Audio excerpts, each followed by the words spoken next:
Hi everyone, it's Joey here from ESCplus. Today we are going to talk to finalists for Melodi Grand Prix 2021, Norway's Blåsemafian and Hazel. They won the first semi-final and will be competing in the final for Melodi Grand Prix on February 22nd.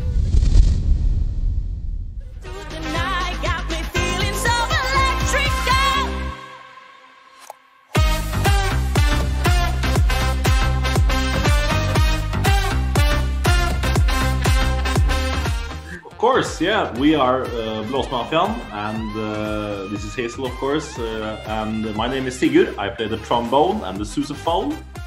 Jørgen here, saxophones. My name is Stig. I play the trumpet. And I'm Hazel. I sing. You do sing. You really about this song. I am so excited for it. So let's talk about this. So I got my first view of you during the semifinals at Melodi Grand Prix. I did not know about this movement that has taken form in Norway around encouraging folks to pick up their musical instruments. Can you give me just a quick update and sort of explain what that's like and how that started? Of course, a part of Let Loose song is like the Let Loose movement, which is honoring our roots and our community, which we're from, and for Blåsemafian it's from concert band, marching bands community, and a value that we are much appreciated and took with us into the professional career is that the fellowship is like the core value of that community, similar to the Eurovision community. So we're so proud of like our community and wish to front that in the Eurovision.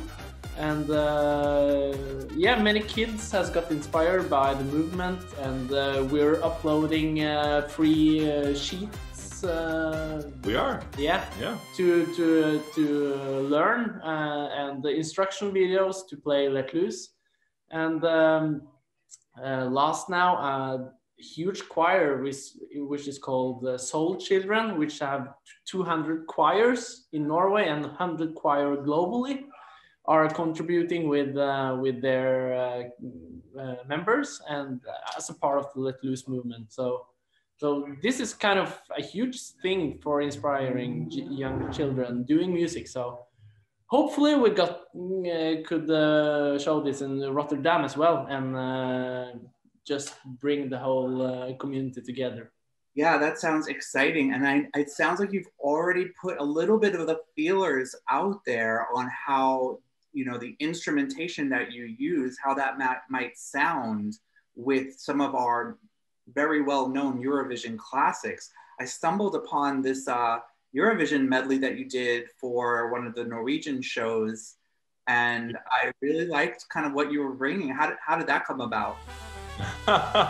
Well, did you manage to guess all the 5 songs?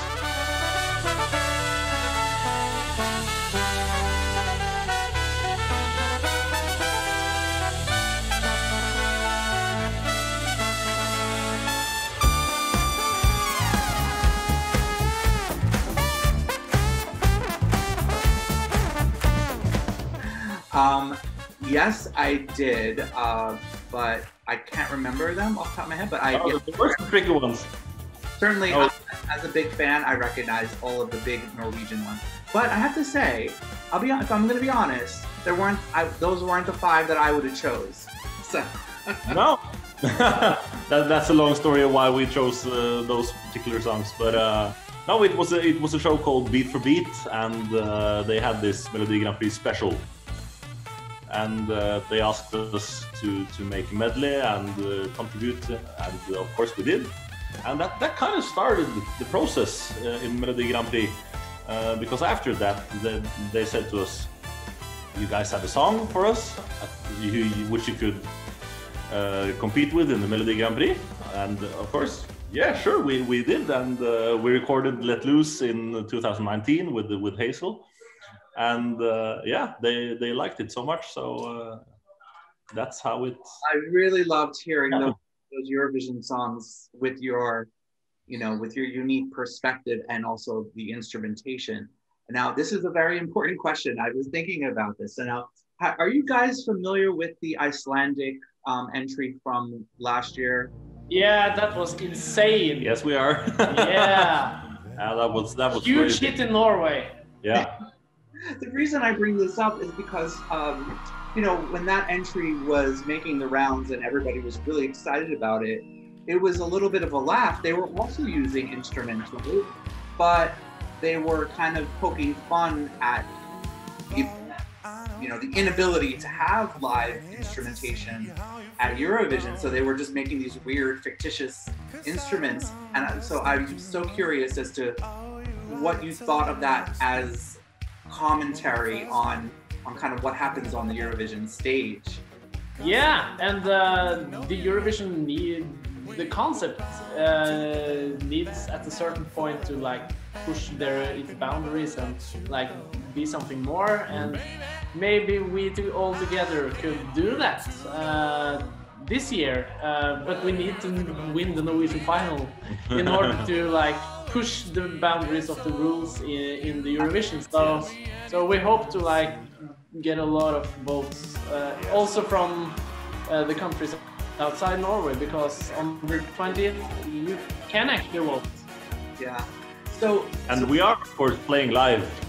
So everything is live. Yeah. So I don't think Eurovision fans actually realize that instantaneously. Like, if they're just casually looking through what's happening, they might think that you're already doing the Eurovision style of not playing live. So I think this makes the performance to the international audience even more impressive and more unique. So I hope so. Yeah, no, so I want to make sure that we kind of gave that a little bit of an expose for our Eurovision fans. Yeah. Our live instruments on stage at Melodi Grand Prix. So it could be like so much more in the future years to like push the boundaries and be pioneers here, and instrumental artists and bands and so on could be live in the Eurovision in the future, and why not?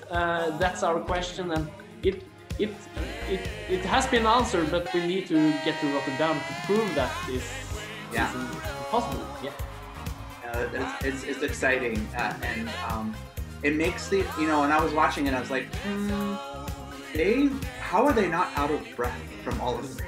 And Hazel and Stig is actually laying down, singing and playing, and that's super impressive. They practice a lot. It's like science. Great, so good. So one other thing that I noticed, and maybe this is for you, Hazel, a little bit, is watching Melodi Grand Prix now for the past couple of few heats. You're playing to an empty arena, right? But I felt like your staging was the only one that I felt like maybe took advantage of not having that live audience to play to. Right now, getting my body moving like it should, yeah. Ain't got time for slow motion. Ain't got time for nothing else. Let's dance.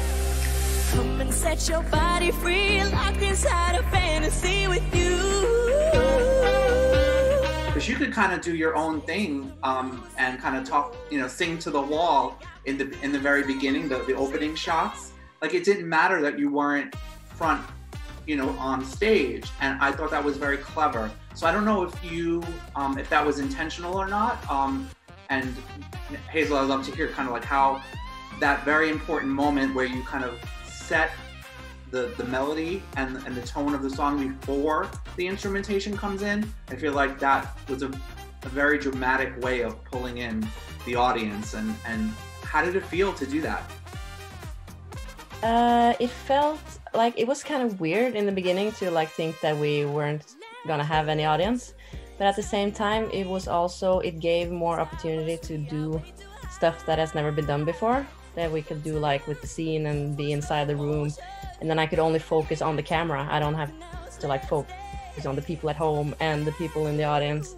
I could just like focus on the people at home, and the camera is following me around, so I could basically just do what I usually do when I'm in my room. Like we've all been doing in our room, but I feel like really took advantage of that, and I liked it. I really liked it. So I don't know if everyone has like understand that the live show is all happening on the stage and the walls is like rolling. Yeah, it's on the catwalk. So many people asked us like, is that the room besides or in another room, or how long distance between rooms? Yeah. So basically, I'm on the catwalk in the beginning, and then the walls are like the back wall is like the stage is back there. So then they remove the wall when I walk out in the second verse.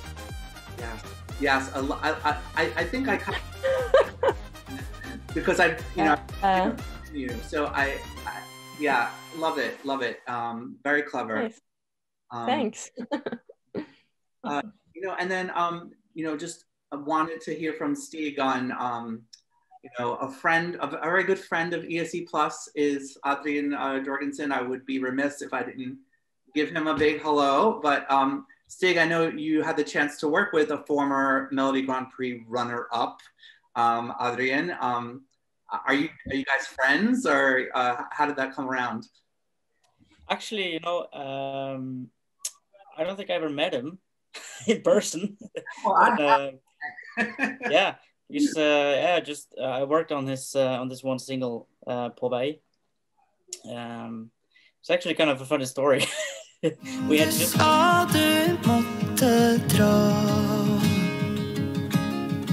Hva gjør du nå? Har du det bra? Hva tenker du på? We had just had a release on our previous single, Into the Light.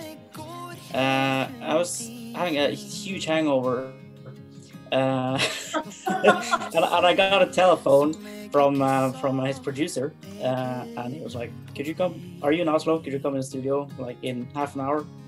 I just woke up and oh my god. So I just went to the studio and we played some stuff, and it ended up on the single, and I'm very happy that it did, because it's a great song.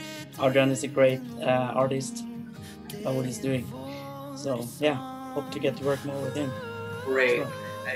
I would love to see that too. So I'll be for that.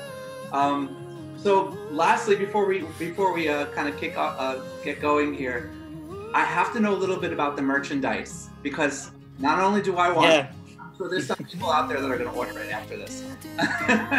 Cool, super cool. Yeah, we have just launched merch online, and a part of that was like we have to do something crazy. So we called our good friend Erik Bergan, which is an artist and painter. He's really talented, and he has painted actually that jacket as well. So he's painting on clothes. That's his thing. So we said to him like, could you paint a custom version for us? Limited editions, and all are unique, so all are different, so you don't know what you get. If you get a yellow one or red one, or everyone's different. So we just asked him, and he was like, super cool, I just do that. And so if you want one custom jacket, you have to be really quick, because they're the person I'm doing after we hang up is going to order mine, and I will I know you want an ESCplus t-shirt, so we'll post a few to you. That's awesome! Brilliant! Great! Yeah, we love that. Yeah, actually, Alan Walker called us today, and he was asking for the number to Erik Bergan, because he wanted the same merchandise for himself as like a part of a custom. So we were like, okay, you're copying our merch. That's fine. Okay, really. Great brand. You've got a great single. You've got a great story, and you have a great movement going on in Norway because of all this instrumentation. I am so excited to see you back on stage for the Melodi Grand Prix final. I know you've got some stiff competition, but you know, the underdogs a lot of times surprise people. So I think Blåsemafian is one to watch. I really appreciate you taking the time to meet with us, and best of luck to everyone. Thank you so much. Thank you very much. Thank you for having us.